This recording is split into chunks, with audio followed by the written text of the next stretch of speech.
Assalamualaikum warahmatullahi wabarakatuh. Perkenalkan, nama saya Kamelia Duyani dengan NIM 1521010. Di sini saya akan mempresentasikan materi hukum perdata dan peradilan agama mengenai pengertian mediasi, ketentuan mediasi, dan tata cara mediasi di pengadilan. Ke pengertian mediasi. Jadi, mediasi merupakan suatu prosedur penengahan di mana seorang bertindak sebagai penengah untuk berkomunikasi antara pihak yang bersengketa sehingga pandangan mereka yang berbeda atas sengketa tersebut dapat dipahami atau dapat dimainkan. Penyelesaian dengan mediasi banyak memberikan manfaat bagi para pihak. Waktu yang ditempuh akan menekan biaya yang lebih murah, dan jika dipandang dari segi emosional, penyelesaian dengan mediasi dapat memberikan kenyamanan bagi para pihak. Mediasi termasuk dalam proses penyelesaian dengan cara non-litigasi dan litigasi. Ada beberapa hal yang menjadi faktor dalam keberhasilan di pengadilan karena diberikan aturan yang jelas tentang proses mediasi di pengadilan dari tahun ke tahun. Sehingga dengan perkembangan hukum yang senantiasa berubah dan meskipun banyak sisi manfaat dari proses perdamaian dengan cara mediasi, namun tidak dipungkiri jika tingkat keberhasilan perdamaian masih sangat rendah di pengadilan. Serta penyelesaian sengketa melalui proses perundingan untuk memperoleh kesepakatan para pihak dengan dibantu oleh seorang atau lebih atau yang biasa kita sebut mediator. Mediator adalah pihak netral yang membantu para pihak mencari berbagai kemungkinan penyelesaian tanpa menggunakan cara memutus atau memaksa sebuah penyelesaian. Hal ini termuat dalam pasal 1 ayat 1 Peraturan MA nomor 1 tahun 2016 tentang prosedur mediasi di pengadilan. Proses mediasi diselenggarakan di ruang mediasi di pengadilan tingkat pertama. Tetapi dapat juga diselenggarakan di luar lingkungan pengadilan jika mediatornya bukan hakim dan itu atas kesepakatan kedua belah pihak yang bersengketa. Namun, jika mediator hakim tidak boleh menyelenggarakan mediasi di luar pengadilan. Karena dalam mediasi para pihak ditempatkan sebagai partisipan aktif yang aktif dalam proses pembuatan keputusan dan membiarkan mereka untuk berpartisipasi secara langsung dalam menyelesaikan sengketa mereka demi kepentingan mereka di masa yang akan datang. Kemudian, dalam mediasi yang bersifat informal, para pihak diberikan kesempatan untuk mengekspresikan emosi-emosi mereka dengan berusaha mencari identitas dari kepentingan fundamental mereka untuk kemudian menyederhanakan kebingungan emosi mereka tersebut. Sebuah kesepakatan yang dapat diterima oleh kedua belah pihak yang bersengketa menjadi tujuan utama dilakukannya proses mediasi.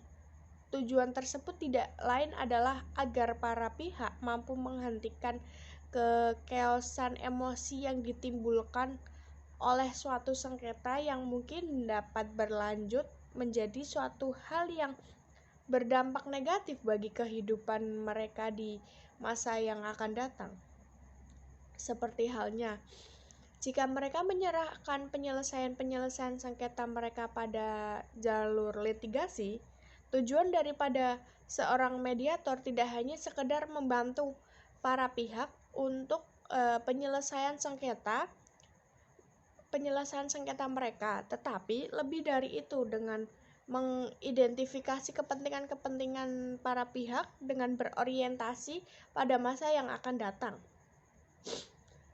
Seorang mediator dapat saling bertukar pikiran yang dapat diterima oleh kedua belah pihak yang pada akhirnya membuat mereka merasa bahwa mereka telah menemukan standar keadilan personal. Keharusan melaksanakan mediasi pada perkara perdata yang masuk ke pengadilan adalah salah satu ketentuan menarik dari pasal 3 Peraturan MA RI nomor 1 tahun 2016 tentang prosedur mediasi di pengadilan. Ini tidak hanya bertugas memeriksa, mengadili, dan menyelesaikan perkara yang diterimanya, tetapi mendamaikan antara pihak. Tujuan dilakukannya mediasi adalah menyelesaikan sengketa antara pihak dengan melibatkan pihak ketiga yang netral. Mediasi ini dapat mengantarkan para pihak pada perwujudan kesepakatan damai yang permanen dan lestari, mengingat penyelesaian sengketa melalui mediasi menempatkan kedua belah pihak dalam posisi yang sama, tidak ada yang dimenangkan dan yang dikalahkan, atau biasa kita sebut win-win solution. Mediasi ini dapat memberikan manfaat antara lain yang pertama, mediasi diharapkan dapat menyelesaikan sengketa secara cepat dan relatif lebih murah dibandingkan membawa perselisihan tersebut ke pengadilan. Yang kedua, mediasi memberikan kesepakatan para pihak untuk berpartisipasi secara langsung dengan secara informal menyelesaikan perselisihan mereka. Kemudian yang ketiga, mediasi memberikan para pihak kemampuan untuk melakukan kontrol terhadap proses dan hasilnya.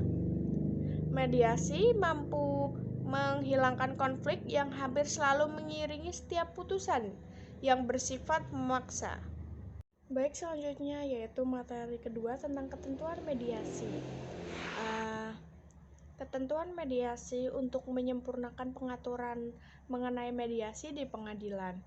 Maka, Mahkamah Agung mengeluarkan peraturannya, yakni Peraturan Mahkamah Agung nomor 1 tahun 2016 tentang prosedur mediasi di pengadilan, di mana mengenai mediasi sebagaimana yang tertera pada Peraturan Mahkamah Agung nomor 1 tahun 2016 menggunakan itikat baik dalam syarat formalnya. Dan dengan adanya syarat tersebut, Mahkamah Agung mengharapkan tingkat keberhasilan mediasi di tingkat pertama dapat meningkatkan sehingga mengurangi jumlah penumpukan perkara di tingkat Mahkamah Agung.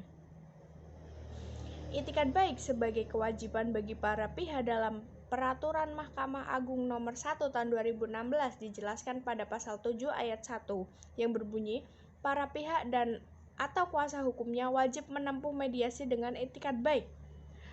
Adapun beberapa ketentuan mediasi secara umum, yaitu yang pertama, ada tahap pendahuluan. Dibutuhkan suatu proses pemahaman yang cukup sebelum suatu proses mediasi dimulai. Misalnya, apa yang terjadi sengketa, kemudian konsultasi dengan para pihak tentang tempat dan waktu mediasi, identitas pihak yang hadir, aturan tempat duduk, dan sebagainya. Yang kedua, sambutan mediator yang menerangkan urutan kejadian, meyakinkan para pihak yang masih ragu, menerangkan peran mediator dan para pihak, menegaskan bahwa para pihak yang bersengketa yang telah berwenang untuk mengambil keputusan. Kemudian menyusun aturan dasar dalam menjalankan tahap, kemudian memberikan kesempatan mediator untuk membangun kepercayaan dan menunjukkan kendali atas proses. Yang selanjutnya, mengonfirmasi komitmen para pihak terhadap proses. Yang ketiga, presentasi para pihak. Setiap pihak diberikan kesempatan untuk menjelaskan permasalahannya kepada mediator secara bergantian. Tujuan dari presentasi ini adalah untuk memberikan kesempatan kepada para pihak agar mendengarkan sejak dini dan juga memberikan kesempatan kepada setiap pihak untuk mendengarkan permasalahan ini dari pihak lainnya secara langsung. Kemudian yang keempat, identifikasi hal-hal yang sudah disepakati. Salah satu peran penting bagi mediator adalah mengidentifikasi hal-hal yang telah disepakati oleh para pihak sebagai landasan untuk melanjutkan proses negosiasi ini. Kemudian yang kelima, mengidentifikasi dan mengurutkan permasalahan. Mediator perlu membuat suatu struktur dalam pertemuan mediasi yang meliputi masalah-masalah yang sedang diperselisihkan dan sedang berkembang. Dikonsultasikan dengan para pihak sehingga tersusun daftar permasalahan menjadi suatu agenda. Kemudian yang keenam, negosiasi dan pembuatan keputusan. Tahap negosiasi yang biasanya merupakan waktu alokasi terbesar dalam model klasik atau direction the traffic. Mediator berperan untuk menjaga urutan, struktur, mencatat kesepemahaman, reframe, meringkas, dan sekali mengintervensikan membantu proses komunikasi.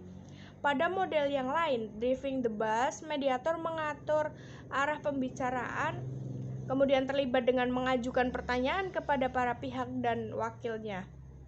Kemudian yang ketujuh, pertemuan terpisah untuk menggali permasalahan yang belum terungkap dan dianggap penting guna tercapainya kesepakatan. Untuk memberikan suasana dinamis pada proses negosiasi, bila ditemui jalan buntu, menjalankan tes realitas terhadap para pihak untuk menghindari kecenderungan mempertahankan pendapat para pihak. Pada joint session, untuk mengingatkan kembali atas hal-hal yang telah dicapai dalam proses ini dan mempertimbangkan akibat bila tidak tercapainya kesepakatan. Kemudian yang kedelapan, pembuatan keputusan akhir para pihak dikumpulkan kembali guna mengadakan negosiasi akhir dan menyelesaikan beberapa hal dengan lebih rinci. Mediator berperan untuk memastikan bahwa seluruh permasalahan telah dibahas di mana para pihak. Kemudian yang kesembilan, mencatat keputusan pada kebanyakan mediasi. Perjanjian akan dituangkan ke dalam tulisan dan ini bahkan menjadi suatu persyaratan dalam kontrak mediasi. Pada kebanyakan kasus, cukup pokok-pokok kesepakatan yang ditulis dan ditandatangani untuk kemudian disempurnakan oleh pihak pengacara hingga menjadi suatu kesepakatan akhir. Pada kasus lainnya yang tidak terlalu kompleks, perjanjian final dapat langsung diselesaikan. Yang ke-10, kata penutup. Mediator biasanya memberikan ucapan penutup sebelum mengakhiri mediasi. Ini dilakukan untuk memberikan penjelasan kepada pihak atas apa yang telah mereka capai, meyakinkan mereka bahwa hasil tersebut merupakan keputusan mereka sendiri serta mengingatkan tentang hal apa yang perlu dilakukan di masa mendatang. Mengakhiri mediasi secara formal. Kemudian, adapun prosedur dan tahap mediasi di pengadilan diatur dalam pasal 3 sampai pasal 4 Peraturan Mahkamah Agung RI Nomor 2 Tahun 2003 tentang prosedur mediasi di pengadilan. Mediasi di pengadilan dibagi dalam dua tahap, yaitu tahap pramediasi dan tahap pelaksanaan mediasi. Dalam pengadilan agama di Indonesia ada beberapa syarat yang harus dipenuhi untuk menjadi mediator seperti yang diatur dalam Perma Nomor 1 Tahun 2016 tentang prosedur mediasi di pengadilan. Pasal 13 antara lain, setiap mediator wajib memiliki sertifikat mediator yang diperoleh setelah mengikuti dan dinyatakan lulus dalam pelatihan. Sertifikasi mediator yang diselenggarakan oleh Mahkamah Agung atau lembaga yang telah memperoleh akreditasi dari Mahkamah Agung. Berdasarkan surat keputusan Ketua Pengadilan, hakim tidak bersertifikat dapat menjalankan fungsi mediator. Dalam hal ini tidak ada atau terdapat keterbatasan jumlah mediator bersertifikat. Ketentuan lebih lanjut mengenai syarat dan tata cara sertifikasi mediator dan pemberian akreditasi lembaga serta sertifikasi mediator ditetapkan dengan keputusan Ketua Mahkamah Agung. Perbedaan ini tentu tidak bisa lepas dari sistem hukum antara Indonesia dan Malaysia, di mana Indonesia menganut sistem civil law yang berarti peraturan perundang-undangan adalah yang utama pertama yang dijadikan rujukan oleh hakim. Tentunya hakim di sini tidak bisa leluasa memilih mediator karena tata cara pemilihan mediator diatur dalam peraturan perundang-undangan. Kemudian justru Malaysia sendiri menganut sistem common law, di mana hakim adalah undang-undang sehingga hakim bisa leluasa memilih mediator. Tentunya berdasarkan beberapa pertimbangan, mediator yang diselenggarakan oleh Mahkamah Agung atau lembaga yang telah memperoleh akreditasi dari Mahkamah Agung. Sedangkan setiap mediator wajib memiliki sertifikat mediator yang diperoleh setelah mengikuti dan dinyatakan lulus dalam pelatihan sertifikasi. Baik, selanjutnya yaitu materi yang ketiga, yaitu tata cara mediasi di pengadilan. Dalam pasal 4 ayat 1 Perma nomor 1 tahun 2016 disebutkan bahwa semua sengketa perdata yang diajukan ke pengadilan termasuk perkara perlawanan Herves atas putusan first take dan perlawanan pihak berperkara atau part first maupun pihak ketiga terhadap pelaksanaan putusan yang telah berkekuatan hukum tetap wajib terlebih dahulu diupayakan penyelesaian melalui mediasi, kecuali ditentukan lain berdasarkan peraturan Mahkamah Agung ini. Pasal tersebut menjelaskan bahwa mediasi merupakan proses yang wajib ditempuh untuk mengupayakan penyelesaian sengketa di pengadilan. Berikut tahap-tahapan dalam mediasi. Dalam proses mediasi yang diatur oleh Perma nomor 1 tahun 2008, yang pertama, tahap pramediasi. Penggugat mendaftarkan gugatannya di Kepanitraan Pengadilan. Setelah menjelaskan prosedur mediasi, majelis hakim memberikan kesempatan kepada para pihak untuk memilih mediator dalam daftar mediator yang terpampang di ruang mediator pengadilan. Para pihak boleh memilih mediator sendiri dengan syarat mediator tersebut telah memiliki sertifikat mediator. Bila dalam waktu 2 hari para pihak tidak dapat menentukan mediator, majelis hakim akan menunjukkan hakim pengadilan di luar hakim pemeriksaan perkara yang bersertifikat. Namun jika tidak ada hakim yang bersertifikat, salah satu anggota hakim pemeriksa perkara yang ditunjuk oleh ketua majelis wajib menjalankan fungsi mediator.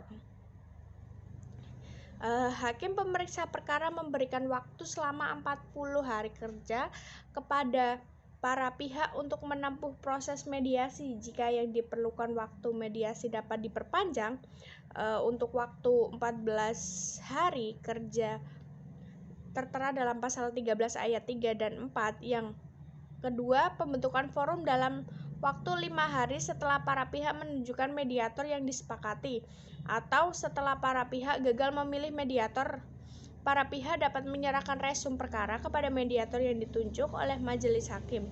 Mediator dapat meminta agar pertemuan dihadiri langsung oleh pihak yang bersengketa dan tidak diwakili oleh kuasa hukum. Kemudian yang ketiga, pendalaman masalah. Cara mediator mendalami permasalahan adalah dengan cara kaukus atau mengolah data dan mengembangkan informasi atau melakukan eksplorasi kepentingan para pihak, memberikan penilaian terhadap kepentingan-kepentingan yang telah diinventaris, dan akhirnya menggiring para pihak pada proses tawar-menawar penyelesaian masalah atau negosiasi. Kemudian yang keempat, penyelesaian akhir dan penentuan hasil kesepakatan. Para pihak yang menyampaikan kehendaknya berdasarkan kepentingan mereka dalam bentuk butir-butir kesempatan, mediator akan menampung kehendak para pihak dalam catatan dan menuangkannya ke dalam dokumen kesepakatan. Dalam pasal 23 ayat 3 Perma nomor 1 tahun 2008 disebutkan syarat-syarat yang harus dipenuhi dalam kesepakatan perdamaian adalah sebagai berikut. Yang pertama yaitu kehendak para pihak tidak bertentangan dengan hukum, kemudian merugikan pihak ketiga, kemudian dapat dieksekusi dengan itikat baik. Bila dapat kesempatan yang melanggar syarat-syarat tersebut, mediator wajib mengingatkan para pihak. Namun bila mereka bersikeras bersikeras, mediator berwenang untuk menyatakan bahwa proses mediasinya gagal dan melaporkan kepada hakim pemeriksa perkara. Kemudian, dokumen kesepakatan damai akan dibawa ke hadapan hakim pemeriksa perkara untuk dapat dikukuhkan menjadi akta perdamaian. Kemudian yang kelima ada kesepakatan di luar pengadilan. Dimaksudkan dari pasal 23 ayat 1 Perma adalah dari pengajuan gugatan ini adalah agar sengketa para pihak masuk ke dalam kewenangan pengadilan melalui pendaftaran pada register perkara di Kepaniteraan Perdata. Ketua pengadilan selanjutnya dapat menunjukkan majelis hakim yang akan mengukuhkan perdamaian tersebut dalam persidangan yang terbuka untuk umum, kecuali perkara yang bersifat tertutup untuk umum seperti perceraian. Yang keenam, keterlibatan ahli dalam proses mediasi. Pasal 16 ayat 1 Perma nomor 1 tahun 2008 menyebutkan bahwa atas persetujuan para pihak atau kuasa hukum, mediator dapat mengundang seorang atau lebih dalam bidang tertentu untuk memberikan penjelasan atau pertimbangan yang dapat membantu menyelesaikan perbedaan pendapat di antara para pihak. Kemudian yang ketujuh ada berakhirnya mediasi. Proses mediasi dinyatakan berakhir dengan dua bentuk. Yang pertama, mediasi berhasil dengan menghasilkan butiran-butiran kesepakatan di antara para pihak. Proses perdamaian tersebut akan ditindaklanjuti dengan pengukuhan kesepakatan damai menjadi akta perdamaian yang mengundang kekuatan seperti layaknya putusan hakim yang telah berkekuatan hukum tetap. Kemudian yang kedua, proses mediasi menemukan jalan buntu dan berakhir dengan kegagalan. Proses mediasi di pengadilan yang gagal akan dilanjutkan di sidang pengadilan. Kemudian yang ke-8, mediasi tahap upaya hukum. Para pihak atau kesepakatan bersama dapat menempuh upaya perdamaian terhadap perkara yang sedang dalam proses banding atau kasasi, atau peninjauan kembali atau terhadap perkara yang sedang diperiksa pada tingkat banding. Kasasi dan peninjauan kembali sepanjang perkara itu belum diputus. Itu saja yang bisa dapat saya sampaikan. Bila banyak kekeliruan atau banyak kesalahan dalam berbicara, saya mohon maaf. Terima kasih. Wassalamualaikum warahmatullahi wabarakatuh.